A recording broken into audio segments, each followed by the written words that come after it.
নদিয়ায় আজ থেকে প্রায় 540 বছর আগের কথা। এই যে দোল পূর্ণিমা তিথি গেল, এই দোল পূর্ণিমা তিথিতে আমার মহাপ্রভুর 540 বছর পূর্ণ হয়েছে। 540 বছর আগে একটু ফিরে যান নবদ্বীপের মাঝে। সেখানে কি ছিল না? বড় বড় সংস্কৃত পাঠের দল ছিল, বড় বড় পণ্ডিতের বাস নবদ্বীপের মাঝে ছিল, বড় বড় ব্রাহ্মণগণ নবদ্বীপের মাঝে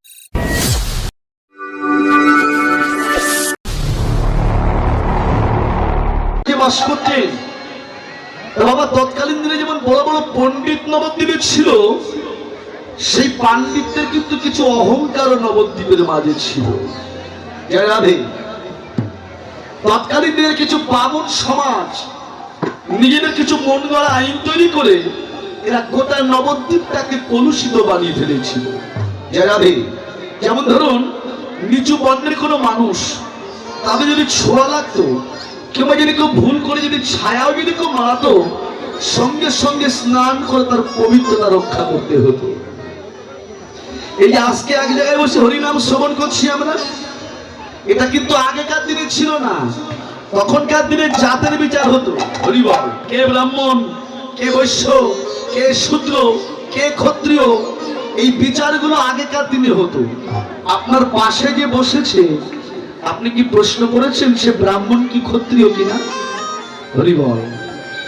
আজকে এই যে আমরা পাশাপাশি বসে এক জায়গায় বসে হরিনাম শ্রবণ করছি, এটা আমার মহাপ্রভু বিধান, তিনি কৃপা করে এনে দিয়ে গেছেন।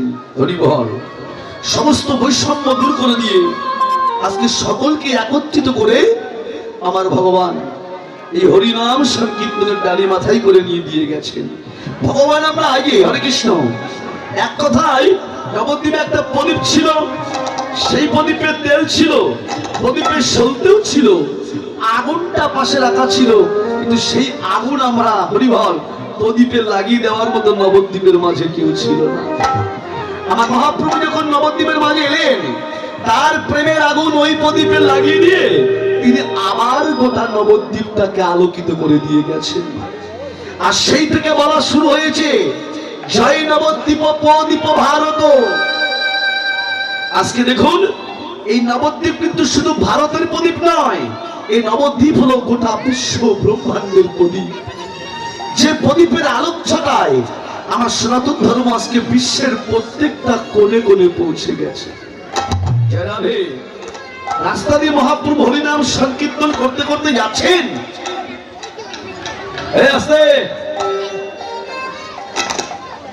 একদল চন্ডাল ভগবানকে দেখে রাস্তার থেকে নিচে সরে দাঁড়িয়েছে।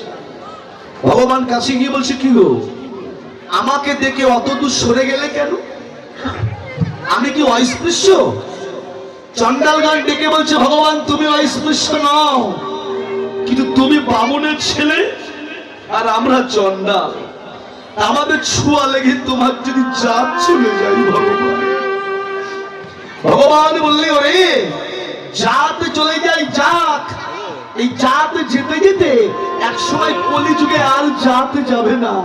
তখন এই কলিতে একটাই মাত্র জাত থাকবে, একটাই মাত্র সমাজ থাকবে, যেটা যে বৈষ্ণবের জাত, বৈষ্ণবের সমাজ। এই ছাড়া কলিযুগে আর কোন জাত ধর্ম থাকবে না।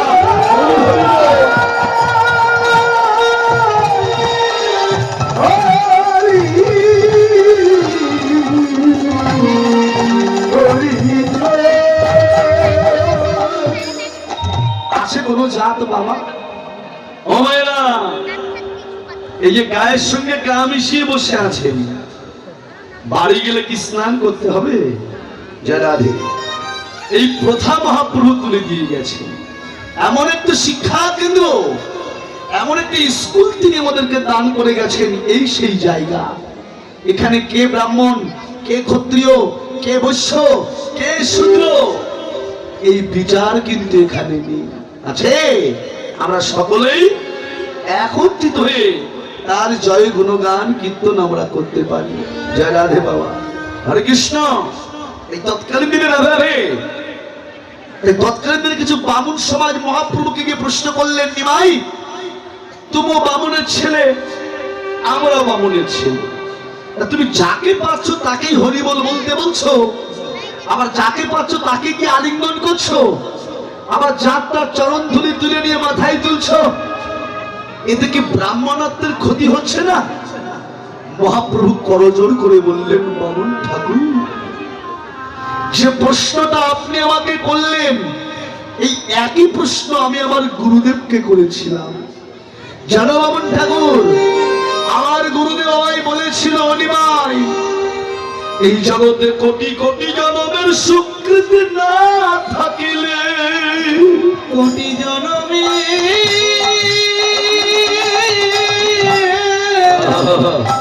স্বীকৃতি না থাকিলে ওরে কৃষ্ণ বলে ভক্তের নয়নে জল আসে না রে, কৃষ্ণ বলে ভক্তের নয়নে জল আসে না রে। আমার কোটি কোটি গুরু বৈষ্ণবের কৃপা না হলে এই ভক্তের চরণের ধুলি অঙ্গে মাখা যায় না, অঙ্গে মাখা যায় না।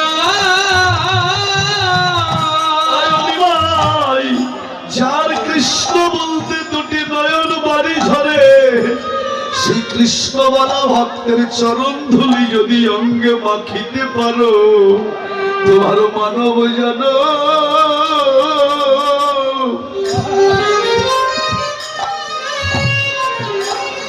এই জানো ধন্য হবে।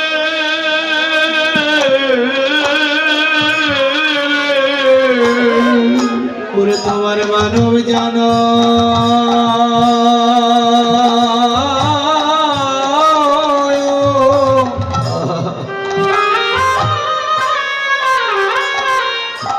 এই মানব জান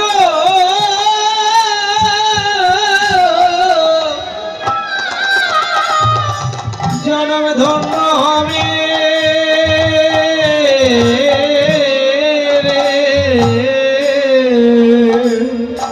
তোমার মানব জন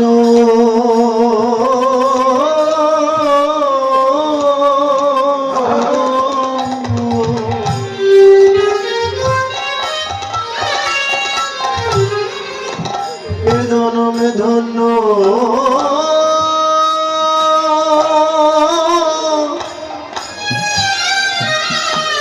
ধন্য হবে।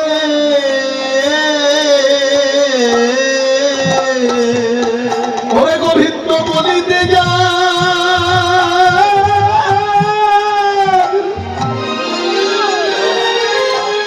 গোবিন্দ বলিতে চল দুটি নয়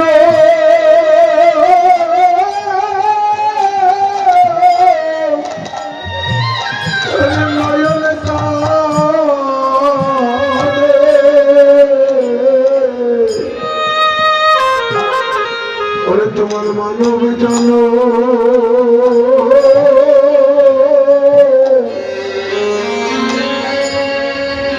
মানব জনম ধন্য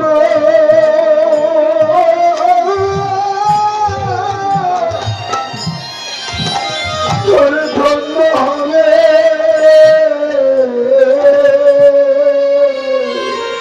গোবিন্দ বলি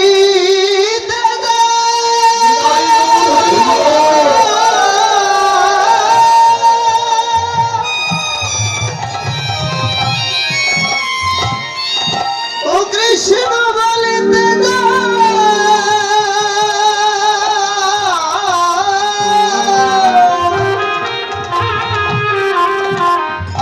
ওরে দুটি নয়ন ঝরে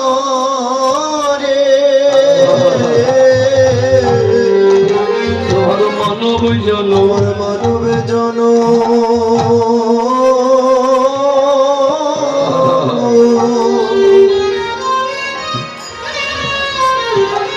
মানব জন্মে ধন্য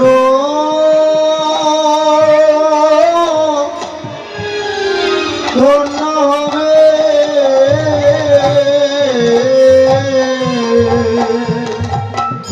বলতে যার দুটি নয়ন বাড়ি ঝরে, কৃষ্ণ বলতে যার দুটি নয়নের বাড়ি ঝরে, শ্রীকৃষ্ণ বলা ভক্তের চরণ ধুলি যদি তুমি তোমার অঙ্গের মাঝে মারতে পারো, তোমার মানব জনম ধন্য হয়ে যাবে। সেই ভগবান আজকে শ্রীরাম নবদ্বীপের মাঝে আরে বলো গোরা বিজমণি রাধা রাধা বলি কান্দে লোটায় ধরনি, বারবার বলছেন আরে মরো আরে মরো। মোর মানে আমার ঋষি গৌর প্রিয় নাগরিক বলতে চাইছেন গৌর তার একা, এই যে গৌর আমার গৌর কথাটি কজনা বলতে পারে? জয় রাধে। জগতে গৌর আমার কথাটি কজন বলতে পারে? যারা ওই চরণে সর্বস্ব সঁপেছে একমাত্র তারাই তো বলে যে গৌর আমার। প্রেম ভক্তির মহাজন নরোত্তম দাস ঠাকুর মহাশয় তিনি আস্বাদন দিয়ে বললেন যে গৌর আমার কথাটি জগতার জগতে সেই বলে গৌরাঙ্গের দুটি পদ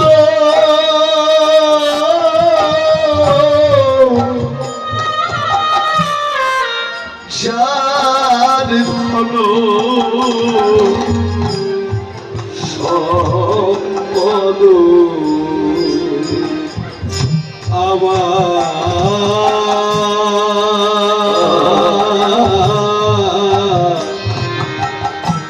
গৌরাঙ্গের দুটি পদ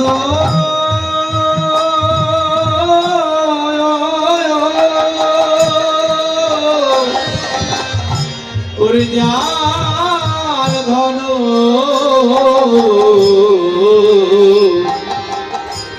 সবে পদরে অবশ্যই তো জানে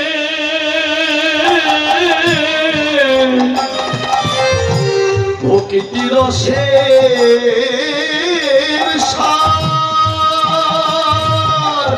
এই জগতে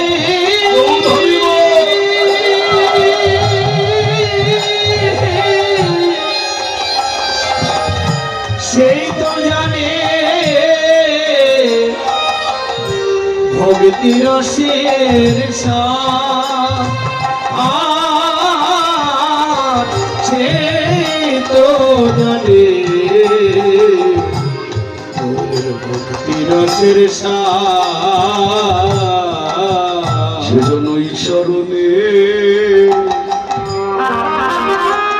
সব দিয়েছে করে যে জনই চরণে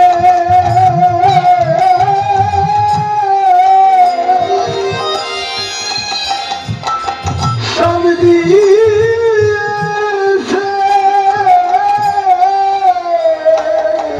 গৌর তোমার আমি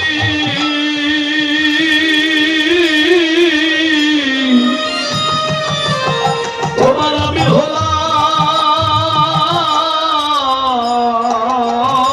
বলে সেজন্য ভাল গৌর চরণে সব দিয়েছে আগর তোমার আমি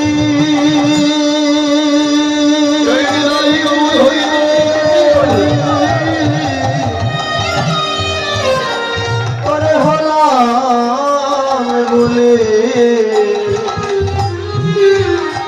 যে জনই চরণে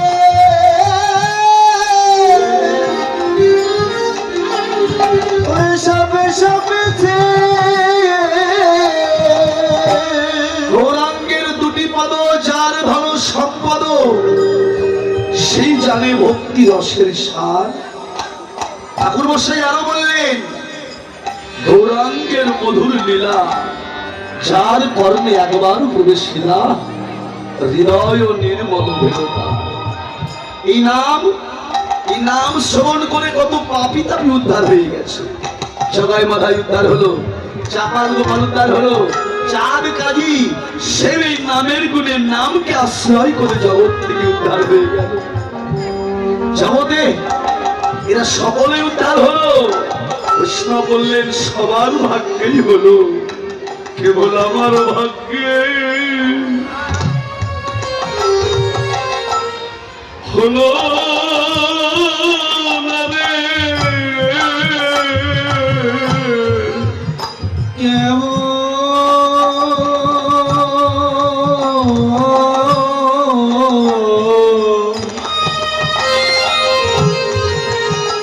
কেবল আমার ভাগ্যে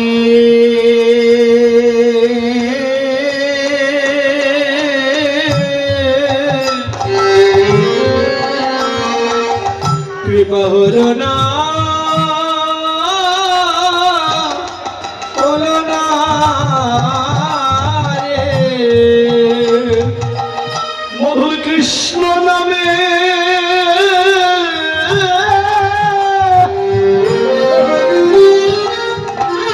মধুর হরি নামে রতি মতি কেবল আমার ভাগ্যে হলো না রে।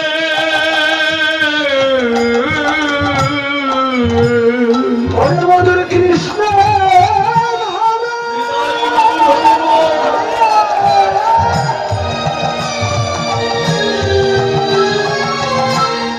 মধুর হরি নামে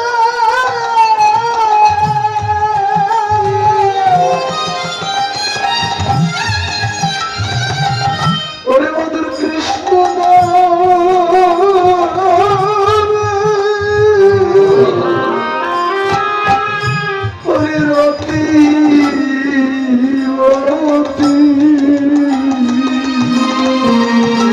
কেবল আমার ভাগ্যে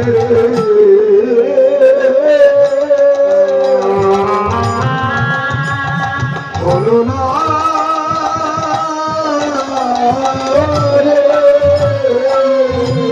গৌরাঙ্গের মধুর লীলা যার কর্মে প্রবেশিলা হৃদয় নির্মল ভেল তার। ঠাকুর মশাই আরো বললেন গৌর গুণ রসার নবে সেই তরঙ্গে যেবা ডোবে সে রাধা মাধব অন্তরঙ্গ। গৃহে কিংবা বলিতে থাকে দিন গেলে একবার বদনে হা গৌরাঙ্গ ডাকে নরোত্তম মাগে তাহার সঙ্গ। মাগে তাহার সঙ্গ। সেই ভগবান শ্রীরাম নবদ্বীপের মাঝে রাধা রাধা নাম জপ করছেন আর দুটি নয়নের জলে ভাসছেন। ভাব দর্শনকারী বৈষ্ণব তার স্মরণ দিয়ে বললেন জয় রাধে। ভাব দর্শন করে স্মরণ দিয়ে বললেন জয় রাধে। রাধা নাম জপে গোরা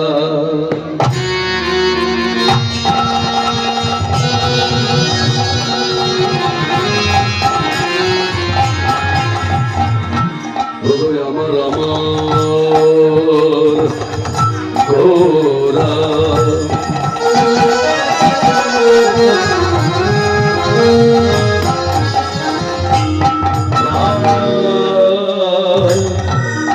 ভাবনিধি রসের গোরা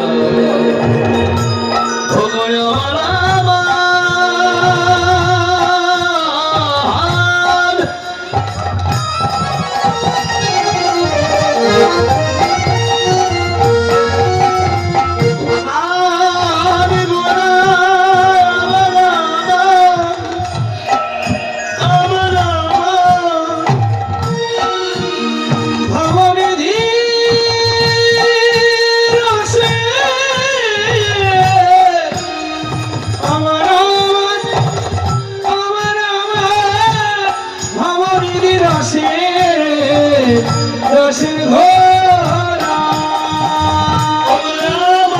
আমার ভাবনিধি রসের গোরা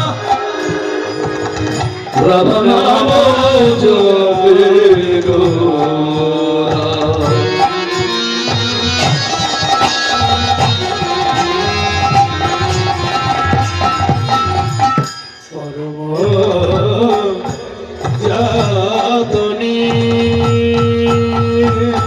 সুরধ্বনি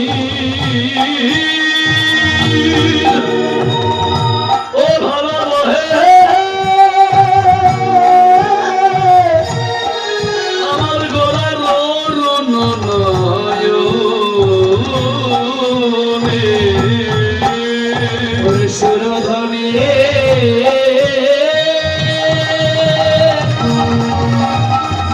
ধারা বহে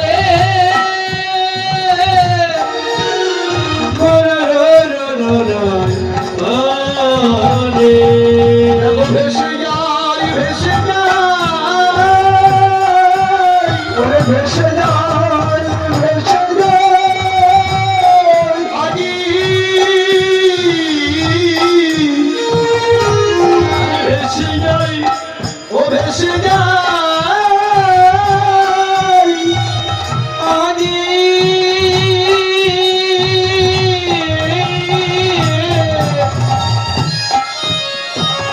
ওরে ভেসে যায় ভেসে ওই যায়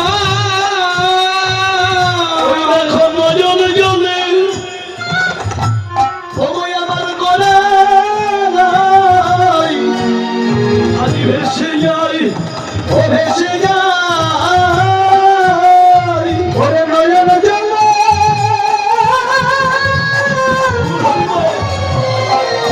আমার গলায় আজি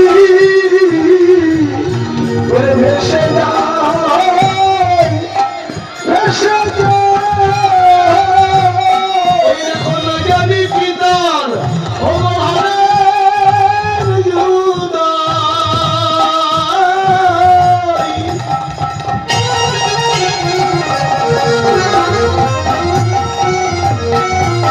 আর বদন ভরে হরি হরি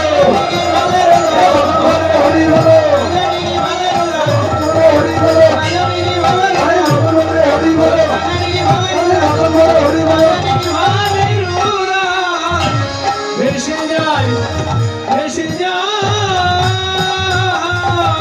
কত সুরধ্বনি ধারা বহে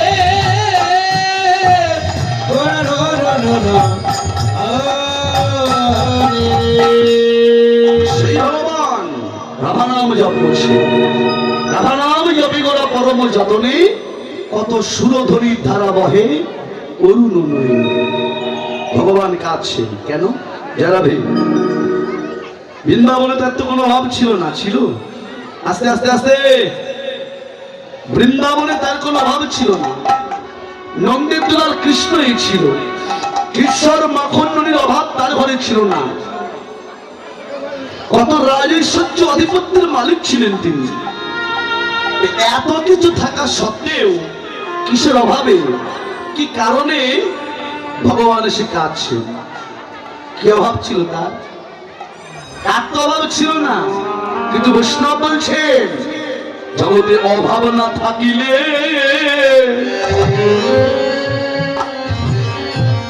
এই জগতের কে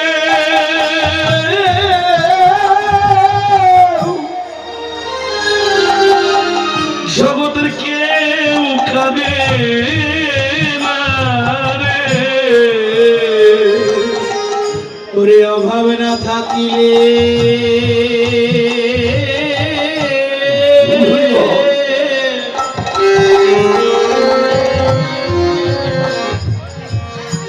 কেউ কাঁদে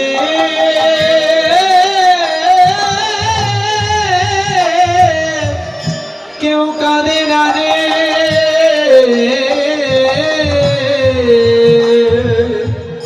অভাব না থাকলে কেউ কাঁদে বাবা জগতে যার অভাব আছে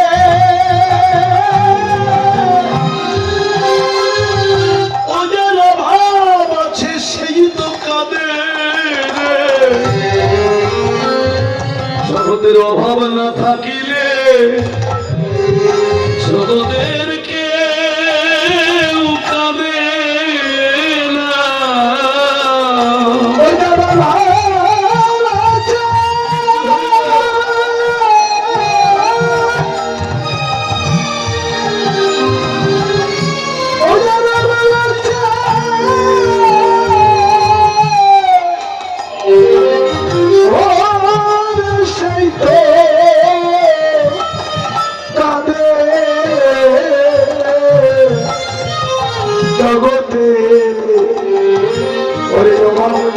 থাকিবে কেউ কাঁদে না রে। অভাব না থাকলে কেউ কাঁদে বাবা? বিশ্ব ব্রহ্মাণ্ডের মালিক যিনি ভগবান, কোটি কোটি জনম সাধনা করেও যার চরণ পাওয়া যায় না। আস্তে আস্তে আস্তে এত হইচই করলে হয়? যদি আপনারাই গল্প করেন তাহলে আমাদের গুলো কে শুনবে?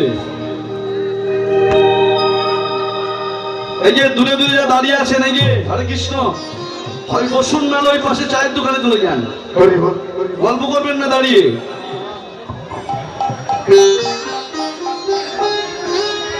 জয় রাধে শ্যাম। অভাব না থাকলে কেউ কাঁদে না। বিশ্ব ব্রহ্মাণ্ডের মালিক যিনি ভগবান, কোটি কোটি জনম সাধনা করেও যার চরণ পাওয়া যায় না, যার ঘরে কত রাজৈশ্বর্য আধিপত্য ছিল, এত কিছু থাকা সত্ত্বেও কিসের অভাবে, কি কারণে ভগবান কাঁদছেন? আর কি অভাব ছিল? চৈতন্য চরিতামৃত বললেন না ছিল অভাব। কিসের অভাব? না কই ছিল অভাব প্রেমা, কই ছিল মাধুরীমা, কই ছিল সুখীতি ভোর, এদিনও বাঞ্ছিত ধন ব্রজে না হইল পুরন, কি করিব না পাওল। রাধিল তোমার প্রেম কেমন, তোমার সেই প্রেমের মাধুর্য কেমন, আর তুমি আমাকে ভালোবেসে কতটুকু সুখ পাও। এই ব্রজলীলায় আমি তোমার এই অলৌকিক অহৈতুকী প্রেমের ঋণকে আমি আস্বাদন করতে পারলাম না। এই শুধুমাত্র তোমার প্রেমের ঋণ আস্বাদন করবার জন্য আমাকে এই নদীয়ার মাঝে যেতে হবে। যা রাধে, ভগবান শ্রীকৃষ্ণ ব্রজ গোপীদেরকে একদিন ডেকে প্রশ্ন করছেন, গোপীগণ যে দেখো দূর দূরান্তে পাহাড় পর্বতে আমাকে পাবার জন্য কত যুগ যুগ ধরে কত মুনি কত ঋষি শুধু আমাকে পাবার জন্য এরা ধ্যান করছে।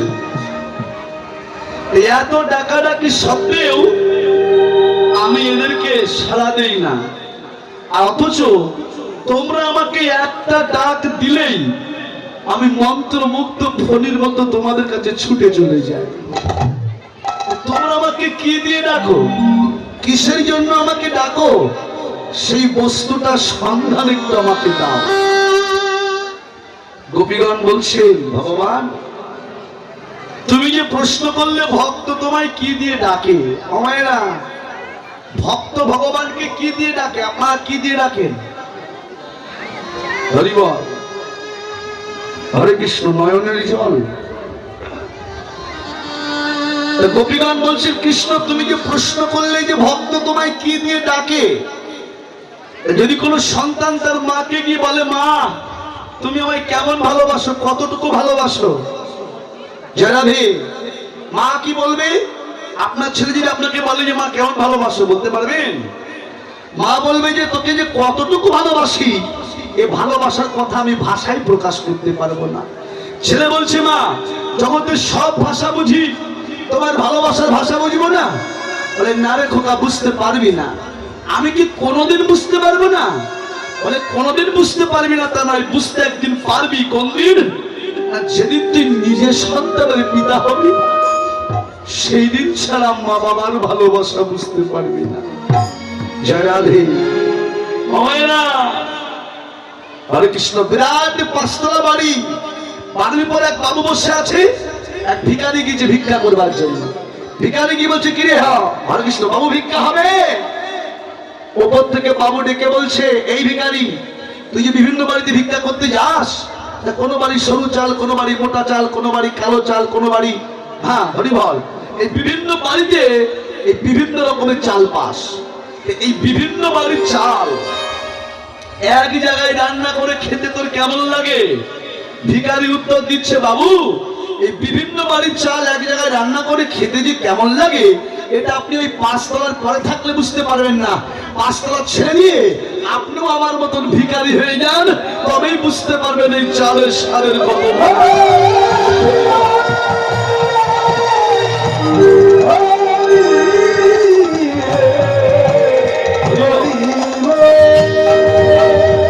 হরে কৃষ্ণ। রাধে রাধে। জয় রাধে। ও মায়েরা